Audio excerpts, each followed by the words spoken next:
حول ولا قوۃ الا باللہ العلی العظیم۔ بسم اللہ الرحمن الرحیم۔ الحمد للہ والصلاۃ علی اہلہا۔ سامعین محترم، السلام علیکم ورحمۃ اللہ وبرکاتہ۔ جیسا کہ موضوع چل رہا ہے انسان کے اپنے حقوق، زبان امام العارفین سید الساجدین زین العابدین حضرت امام سجاد علیہ الصلوۃ والسلام۔ آج کا موضوع انتہائی اہم اور انتہائی حساس، اور اس کے بارے میں امام نے گفتگو فرمائی، جس کا نام ہے شق، یعنی پیٹ، حق البطن، پیٹ کا حق۔ امام فرماتے ہیں حق و بطن کا ان لا تجعلہ وعاء لقلیل من الحرام ولا لکثیر۔ پیٹ کا سب سے پہلا حق یہ ہے کہ تو اسے حرام کا ظرف قرار نہ دے، چاہے وہ حرام زیادہ ہو یا وہ حرام تھوڑا ہو۔ سامعین محترم،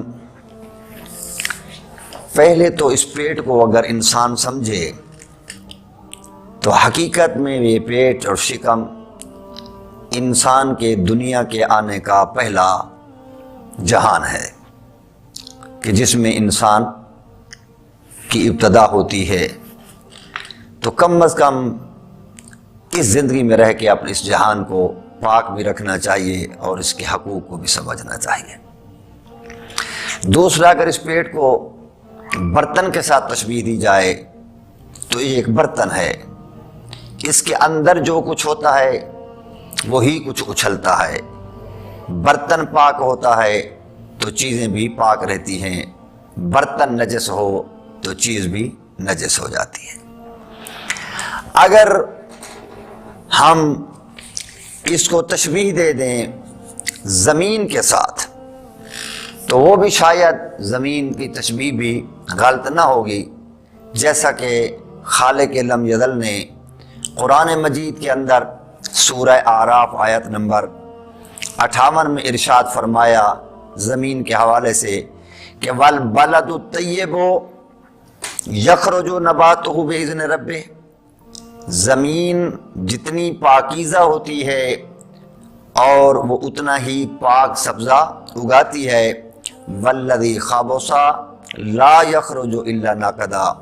اگر زمین خراب ہو تو ہمیشہ وہ فصل بھی خراب پیدا کرتی ہے۔ تو شکم کو اگر اس کے ساتھ بھی مثال دی جائے تو یہ غلط نہیں ہوگی۔ تو ہمیں سب سے پہلے اس کا حق ادا کرنا چاہیے کہ شکم جو پہلا جان بھی ہے، جو برتن بھی ہے، جو زمین بھی ہے، تو اس شکم کے لیے سب سے پہلے مجھے ایک پہلے جملہ کہنا چاہیے، اللہ اکبر۔ کیوں؟ کیونکہ اللہ نے ہر چیز انسان کے اس پیٹ کے لیے بنائی ہے۔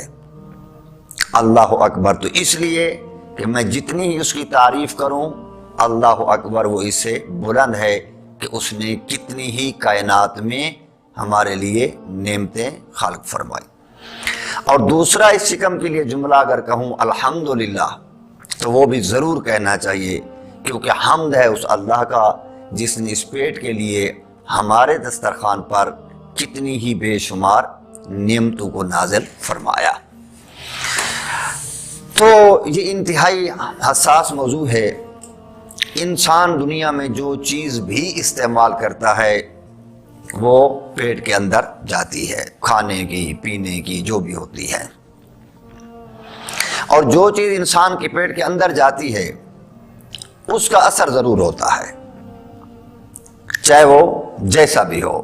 پانی جائے اس کا اپنا اثر، شراب جائے اس کا اپنا اثر، حلال جائے اس کا اپنا اثر، حرام جائے اس کا اپنا اثر۔ یہ سب کچھ اللہ نے ہمیں بیان فرمایا۔ تو آج صرف اور صرف اتنا ہی عرض کرنا ہے کہ جس پیٹ کے اندر ہر چیز ہم نے داخل کرنی ہے، رزق جو اس کے اندر جانا ہے، سب سے پہلے تو ہمیں سوچنا چاہیے کہ جس پیٹ کی خاطر ہم دن رات دوڑتے ہیں، دن رات محنت کرتے ہیں، تو کیا اس پیٹ کے لیے پہلے اس اللہ کی معرفت حاصل نہیں کرنی چاہیے؟ میں اتنا ہی کہتا ہوں اس پیٹ کے حوالے سے کہ وہ اللہ نہیں ہے جو انسان کے اندر بھوک کا مادہ رکھے اور بھوک کو مٹانے کا انتظام نہ کرے، جو انسان کے اندر پیاس کا مادہ رکھے اور پیاس کو مٹانے کے لیے بندوبست نہ کرے۔ تو ہمیں یہ معرفت حاصل کرنی چاہیے کہ جس اللہ نے ہمیں یہ شکم عطا کیا ہے، اس اللہ نے اس پیٹ کے حوالے سے، ہمارے رزق کے حوالے سے قرآن میں ہمیں کیا ارشاد فرمایا ہے، جس کی اہمیت امام نے بیان فرمائی ہے کہ چاہے چھوٹا ہو یا زیادہ ہو، اس کو آرام سے محفوظ رکھنا۔ تو اس کا پہلا خداوند کریم کیا ارشاد فرماتا ہے؟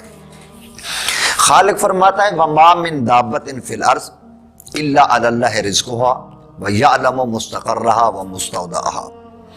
سورہ ہود کی آیت نمبر 6 میں اللہ نے ارشاد فرمایا کہ زمین پر کوئی بھی چوپایا ایسا نہیں، چیمٹی تک ایسی نہیں جس کو میں نے پیدا کیا ہو اور اس کی رزق کی ذمہ داری اللہ پر نہ ہو۔ تو سامعین محترم، رزق یعنی جو ہمارے پیٹ کے اندر جانا ہے، اس کی ذمہ داری کس پر ہے؟ اللہ پر ہے۔ اور جو اللہ نے ذمہ داری رزق کی رکھی ہے، وہ ہمارے کردار پر نہیں رکھی، وہ ہر کسی کو رزق دینے والا ہے، کافر کو، مشرک کو، نمازی کو، بے نماز کو، ہر کسی کو اللہ رزق دینے والا ہے۔ حتیٰ کہ پرند چرند جو کچھ بھی کائنات میں ہے، اللہ ان کو رزق دیتا ہے، اور وہ رزق آل محمد کے طفیل خداوند کریم اپنی مخلوق کو دیتا ہے۔ ہمیں سب سے پہلے رازق کی معرفت عطا فرمائے کہ رزق دینا اللہ کا کام ہے اور ہمیں حلال کر کے کھانا چاہیے۔ والسلام علیکم ورحمۃ اللہ وبرکاتہ۔